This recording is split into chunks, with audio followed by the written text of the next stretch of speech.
Here's the contradiction. The Silk Road was one of the most dangerous, unregulated trade routes in human history. There was no one government to provide upkeep, and robbers were common. Yet it still managed to reliably move goods across an entire continent for over 1,000 years. A lawless, unpoliced network. That worked. The internet has the same contradiction. It runs on infrastructure owned by thousands of competing companies in over 100 countries, with no global police force.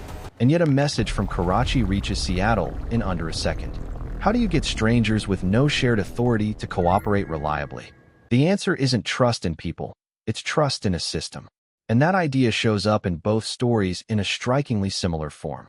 Picture a merchant in the 2nd century, standing at the edge of a desert with a chest of silk. His buyer is 4,000 miles away. Between them lies no shared government, no shared language, and no court that could ever force a stranger to keep a promise. If someone along the way decided to steal his goods, cheat him on price, or simply disappear, there was nothing he could do about it. This was the real challenge behind the Silk Road. Not distance, not deserts, trust. How do you get total strangers, spread across dozens of kingdoms and empires, to reliably cooperate, when any one of them could betray you and face no consequences at all? For most of history, trust worked in one of two ways. Either people knew each other personally, built over years of dealing face-to-face, or a king, a court, or a law enforced good behavior. Long-distance trade had neither option. The merchant would likely never see that stranger again, and no army was coming to settle the dispute. The same problem exists today, just measured in milliseconds instead of months. Every time you send a message or a payment, it passes through servers and networks owned by companies and countries with no loyalty to each other and no obligation to protect what you send. The distance changed. The technology changed. But the underlying problem never went away. How do you make strangers reliable when nothing forces them to be? The Silk Road never solved this problem by making people more honest. It solved it by changing the structure of the trade itself, so that honesty barely mattered. The first trick was simple. Almost no merchant ever traveled the entire route. Most traders only covered one small stretch of the journey, handing goods off to the next trader, who handed them off to the next, and so on, until the silk finally reached Rome or Constantinople. This meant no single person carried the full value of the shipment, and no single person carried the full risk either. If one trader in the middle turned out to be dishonest, the damage was contained to just that one leg of the journey, not the entire 4,000-mile trip. The system was built so that betrayal, if it happened, would only ever be a small loss, never a catastrophic one. The second trick was the caravanserai. These were large inns, spaced out along the route, where merchants from completely different empires, religions, and languages could eat, sleep, and do business under the same roof. This mattered more than it sounds. Instead of meeting strangers randomly out in open desert, where no one was watching and anything could happen, trade increasingly moved into these fixed, repeatable locations. A caravanserai was a known meeting point. People behaved differently there because they knew they'd likely pass through again, and because other merchants were present to see how they conducted business. The third mechanism was the caravan itself. Merchants didn't travel alone. They banded together into large groups, often hiring armed guards, specifically because bandits were a constant threat across the open terrain. This wasn't cooperation built on friendship. It was cooperation built on shared risk. Traveling together simply made everyone safer, regardless of whether they personally liked or trusted the person walking beside them. And underneath all of this was a fourth, quieter mechanism: reputation. With no cross-border legal system, there was no court a cheated merchant could turn to. But a middleman's entire livelihood depended on being used again. If a trader gained a reputation for shorting his partners or vanishing with goods, word would spread along the route, and future business would dry up. The punishment for dishonesty wasn't a fine or a prison sentence. It was simply being cut out of future opportunities. Put all four of these together, and you get a system that didn't rely on trustworthy people. It relied on a structure where being trustworthy was simply the more profitable choice. Cheat once, and you lost access to an entire network of future trade. Play it straight, and the same relay of caravanserais, caravans, and repeat middlemen kept working in your favor, trip after trip, for centuries. This is worth sitting with. because it's easy to assume the Silk Road worked because people back then were somehow more honorable. They weren't. They faced the exact same temptations anyone does when money is on the line and no one is watching. What made the system work wasn't virtue. It was design. Now take that same problem and shrink it down from months to milliseconds, and from a handful of merchants to billions of transactions happening every single day. That's the challenge engineers faced when building the internet. And remarkably, without ever studying the Silk Road, they arrived at a strikingly similar set of solutions. The first mechanism is called packet switching. When you send a message, a photo, or a payment, it doesn't travel across the internet as one single piece. It gets broken apart into small independent chunks, called packets, and each one is sent separately, often through completely different routes, depending on which paths are open and available at that moment. Once all the pieces arrive, they're reassembled into the original message. This means no single server, company, or network ever handles your entire message at once. Just like no single Silk Road merchant carried an entire shipment across the whole route, no single point on the internet carries your entire message across its whole journey. If one piece is lost, delayed, or intercepted, the damage is small and containable, not catastrophic. The second mechanism is standardization, the modern equivalent of the caravanserai. The internet runs on agreed-upon rules, called protocols, that every server, every company, and every device follows, regardless of who built them or where they're located. These protocols act like fixed, predictable checkpoints. Instead of your data being handed off randomly to whoever happens to be nearby, it moves through a structured, repeatable process that behaves the same way every time, everywhere in the world.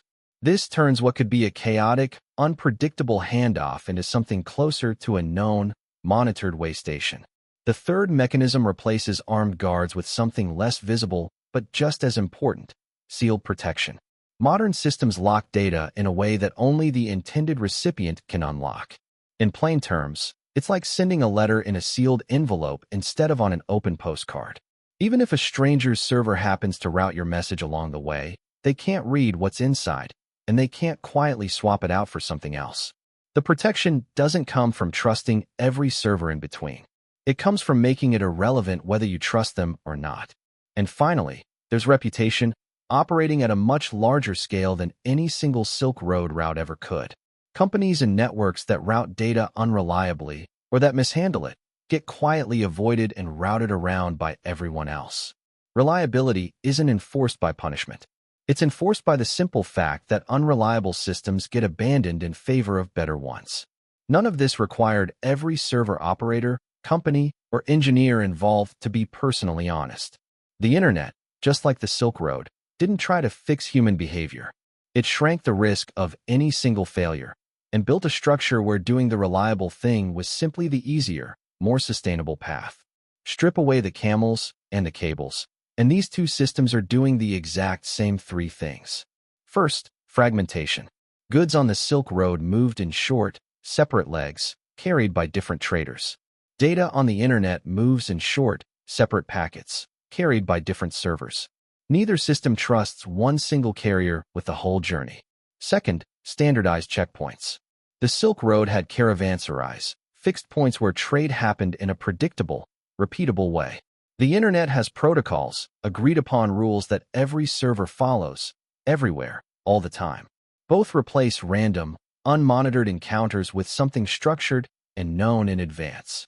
Third, decentralized incentives instead of centralized enforcement. Neither system had, or has, one central authority capable of punishing every bad actor. Instead, both rely on the simple fact that reliable behavior gets rewarded with repeat use, while unreliable behavior gets quietly cut out of the network. Put those three together, and you can see what these systems actually are. They aren't trust systems. They're risk distribution systems. Neither one asks, can I trust this specific person or server? Instead, they ask, how do I build this so it barely matters if I can't? That reframing explains why the resemblance between these two systems goes far deeper than surface level. Both networks were decentralized out of necessity, not by design choice. No single ruler could ever control the entire Silk Road, spanning that many kingdoms and empires. No single company or government controls the entire internet either. Both depend on middlemen, whether human traders or server networks, who make their living from reliable pass-through, not from hoarding or exploiting what moves through them. Both have proven more durable than any single authority within them. The Silk Road outlasted dynasty after dynasty, empire after empire, operating in some form for roughly 1,500 years. The internet has already outlasted individual companies, individual countries' regulations, and entire generations of hardware. And both produced effects far beyond their original purpose. The Silk Road carried religion and disease alongside silk and spices. The internet carries culture and misinformation alongside information. Neither system was built to do these extra things. They happened anyway, because that's what happens when you build infrastructure for connection at that scale. But the comparison isn't perfect, and forcing it to be would miss what's actually interesting. The differences matter just as much as the similarities. Speed changes everything. A bad transaction on the Silk Road cost months of wasted travel. A bad transmission on the internet is corrected in milliseconds. That difference in cost changes how much risk each system can afford to tolerate, and how quickly each one can recover from failure. The nature of the goods is different too. Silk is a physical object. Once it's stolen, the original owner has lost it completely. Data isn't like that. It can be copied endlessly without the original ever disappearing. That means the real danger on the internet often isn't loss. It's duplication and surveillance, a type of risk the Silk Road never had to account for. There's also a difference in formal governance. The internet, despite having no single owner, does have organizations that define its technical standards. The Silk Road never had anything like that. It was governed purely by informal custom, reputation, and self-interest, with no equivalent of a standards body anywhere along its length. And the physical danger involved was completely different. Silk Road traders faced real bandits and genuine physical violence. The internet's version of a bandit, a hacker, or a bad actor, threatens data and money, not physical safety. So the deeper problem, distance combined with no central authority, is timeless. But the shape of the risk changes with the technology of the era. Every generation has to reinvent its own version of the solution, because the specific dangers it faces are never quite the same as the ones before it. Which points to the pattern sitting underneath both of these systems. When humans need large numbers of strangers to cooperate reliably, they don't rely on fixing human nature. They redesign the structure so that cooperation becomes the more profitable, more convenient outcome anyway. Caravanserais, relay trade, packet switching, protocols, these are different technologies expressing the exact same instinct, separated by 2,000 years. Trust, at that scale, was never really about the individuals involved. It was about building systems where individual trustworthiness stopped being the thing everything else depended on. So the next time you send a message, track a package, or even just shake a stranger's hand on a deal, remember, it was never really about trust. It was about structure. Which makes me want to ask, where do you see this same pattern today? A system that works not because people are honest, but because it's been designed so honesty barely matters. Drop your example in the comments. I'll be reading through them.